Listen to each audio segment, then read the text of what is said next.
आप देख रहे हैं सिटी इंडिया न्यूज़ चैनल, हक की आवाज़। अस्सलाम वालेकुम नाजरीन, मैं Zakia Sadiq city India news में आपका इस्तकबाल करती हूँ।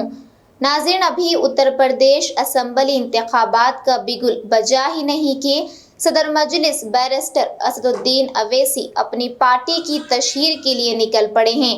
आखिर वो क्या चीज़ है जो बैरिस्टर अवैसी और इनके पार्टी कायदीन को बार बार ये ऐलान करने की हिम्मत दे रही है कि वो इस बार 100 नशिस्तों पर मुकाबला करेंगे?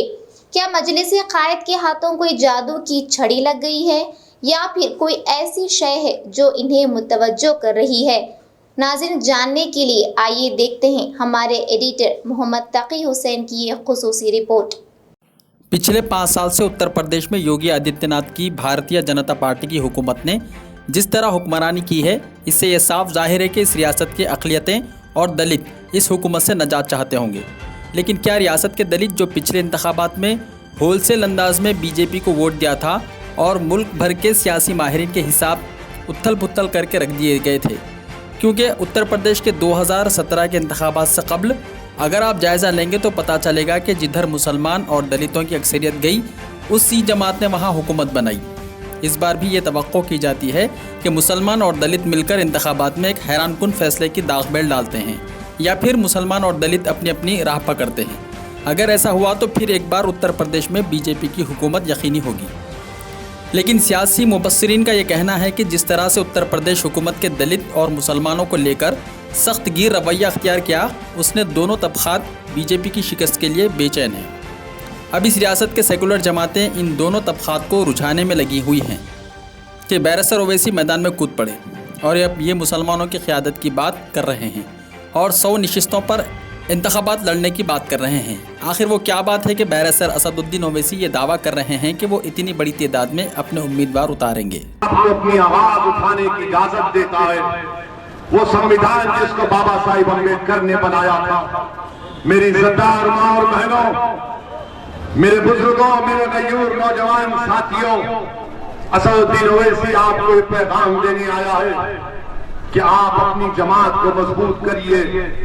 मैं चार मीनार की गलियों से निकलकर बाराबंकी के इन गलियों में आया हूं तो मेरा आने का मकसद अपनी शोहरत या अपनी अना की तस्कीन नहीं है।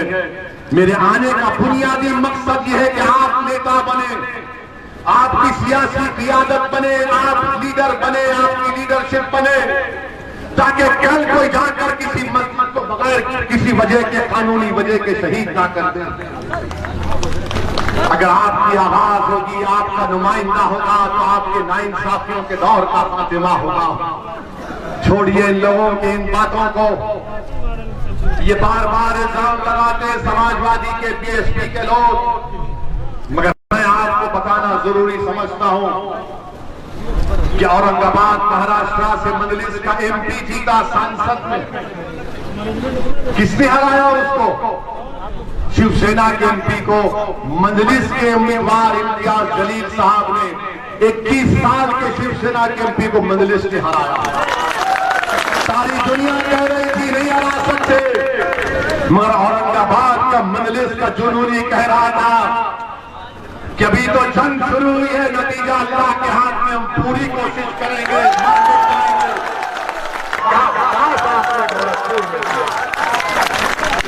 फिरोजाबाद में 50 बच्चे मर गए डेंगू से, तो बाबा गए हेलीकॉप्टर से उन कंट्रोलर से उतरे और बोले तेरे को सस्पेंड कर दिया। उसने कहा क्यों? दवाई नहीं है, डॉक्टर नहीं है, कुछ नहीं, मुझे क्यों सस्पेंड किए? बाबा बोले ज्यादा बोलेगा तो ठोक दो। आप बताइए ये विकास है? अच्छा, मुसलमानों के लिए बहुत किया। मोदी ने दिल्ली से अक़लियतों के लिए उत्तर प्रदेश को 6.5 साल में करीब 10,000 करोड़ के करीब जो भी पैसा भिजाया, 10,000, 116, 160, सिर्फ 10% आपने अक़लियतों के लिए खर्चा किया। क्या विकास? ये बार बार बोलते मुसलमानों को अलग नहीं समझते। वो ऐसे ही करता है धर्म के नाम पर राजनीति। 2017 में हमने पार्लियामेंट में सवाल किया, 6 लाख के करीब घर दिए गए प्रधानमंत्री ग्रामीण में, प्रधानमंत्री आवास योजना ग्रामीण में 6 लाख के करीब घर दिए गए। 2017 में भी 21 है। आपको मालूम उत्तर प्रदेश के कितने मुसलमानों को घर मिले? कितनों घर मिले मालूम आपको? सिर्फ 10। बाबा ने विकास किया, मोदी ने विकास किया, सबका साथ, सबका विश्वास, सबका विश्वास, बस खाली एक टेप रिकॉर्ड करो, सबका साथ, सबका विकास, सबका विश्वास, और फिर गोली मारते हैं। पूरे उत्तर प्रदेश में बाबा के दौर में कितने एनकाउंटर हुए? 6770 एनकाउंटर हुए, 140 लोग मारे गए। उसमें सबसे ज्यादा मरने वालों की तादाद किसकी थी? 37% मुसलमानों को एनकाउंटर में मार दिया गया।